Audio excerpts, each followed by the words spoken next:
दोस्तों नमस्कार, आपके अपने चैनल SD ऑनलाइन शाला में फिर से आपका स्वागत है। साथियों, आज की इस वीडियो में हम देखेंगे निष्ठा 2.0 मॉड्यूल 11 के प्रश्नोत्तरी। तो चलिए दोस्तों वीडियो को शुरू करते हैं। यहाँ पे पहला प्रश्न है, राष्ट्रीय शिक्षक पुरस्कार योजना के अंतर्गत कितने पुरस्कारों को युक्तिसंगत बनाया गया है? इसका सही उत्तर है 45 पुरस्कार। अगला प्रश्न है, समग्र शिक्षा में निम्नलिखित में से किन कक्षाओं के लिए सहयोग दिया जाता है? सही उत्तर है पूर्व विद्यालय से 12वीं तक। अगला प्रश्न, कक्षा की छात्राओं को समग्र शिक्षा के तहत आत्मरक्षा का प्रशिक्षण दिया जाता है। सही उत्तर है 6वीं से 12वीं।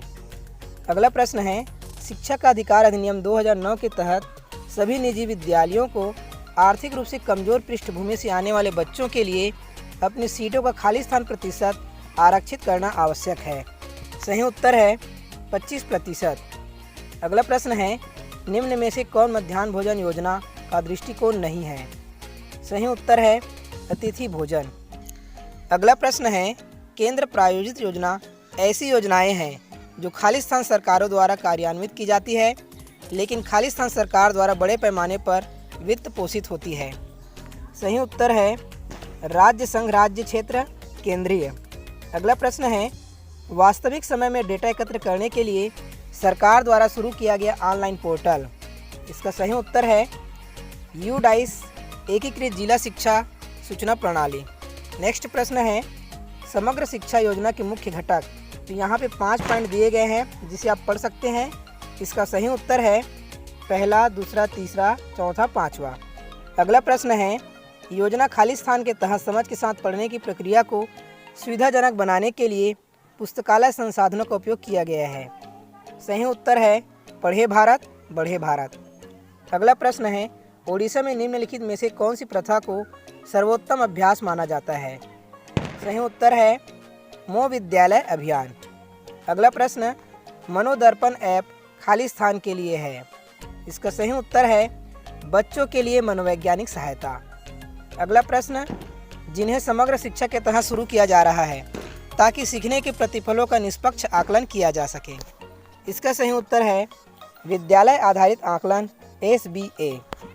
अगला प्रश्न है, इस योजना का एक प्रमुख उद्देश्य अध्यापक शिक्षा के लिए संस्थागत सहायता प्रदान करने पर ध्यान केंद्रित करना है।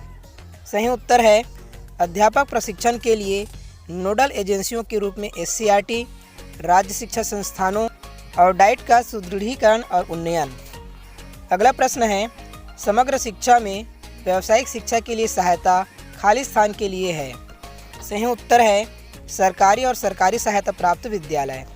अगला प्रश्न, समग्र शिक्षा योजना का मुख्य बल 2 T पर केंद्रित करके स्कूली शिक्षा की गुणवत्ता में सुधार करने पर है।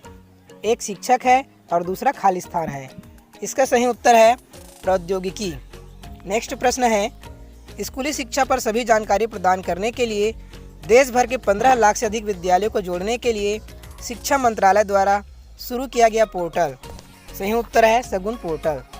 अगला प्रश्न है, शिक्षा को किस संविधान संशोधन में समवर्ती सूची में शामिल किया गया? सही उत्तर है 42वें। अगला प्रश्न है, राष्ट्रीय शिक्षा नीति 2020 के अनुसार 10-2 संरचना को खाली स्थान द्वारा प्रतिस्थापित किया गया है। सही उत्तर है 5-3-3-4।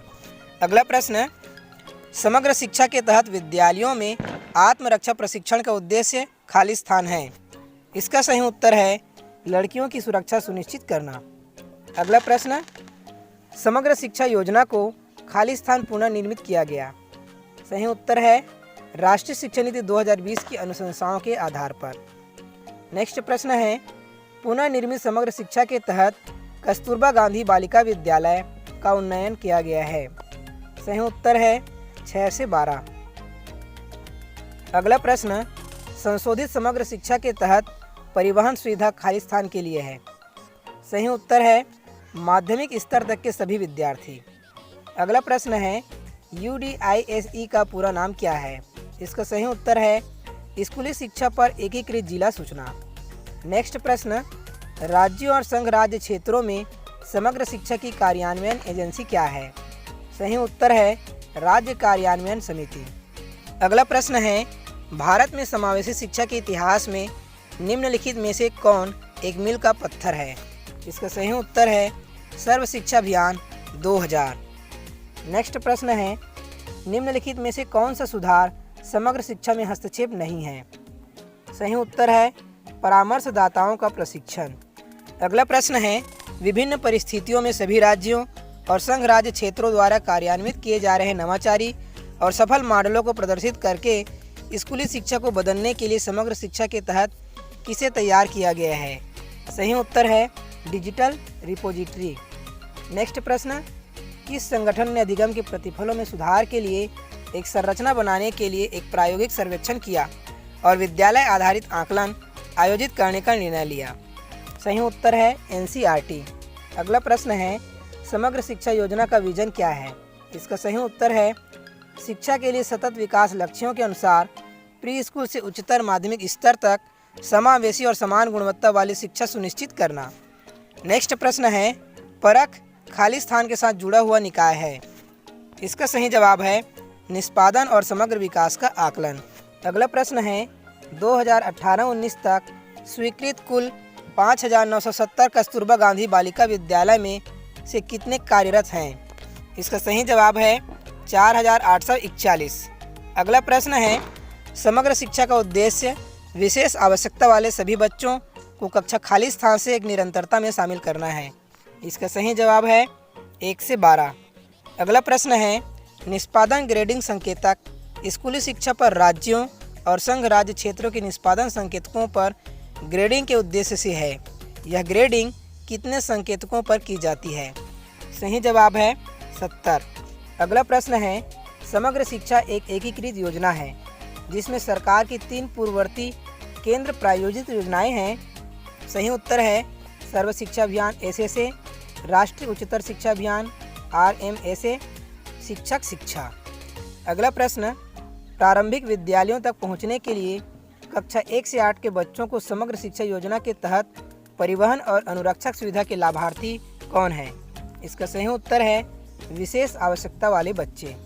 अगला प्रश्न है, निम्नलिखित में से कौन सी पहल बच्चों को प्रकृति का अनुभव करने और बागवानी में रुचि पैदा करने में मदद करती है? इसका सही उत्तर है विद्यालय पोषण उद्यान। अगला प्रश्न, किन कक्षाओं में बच्चों की अधिगम की उपलब्धि का आकलन करने के लिए राष्ट्रीय उपलब्धि सर्वेक्षण NAS किया गया है? इसका सही उत्तर है कक्षा 3, 5, 8 और 10। अगला प्रश्न है, राष्ट्रीय उपलब्धि सर्वेक्षण क्यों आयोजित किया जाता है? इसका सही जवाब है सीखने के प्रतिफलों का आकलन करना। अगला प्रश्न है, समग्र शिक्षा के तहत पुस्तकालयों को मजबूत करने के लिए दिए जाने वाले वार्षिक अनुदान की सीमा है?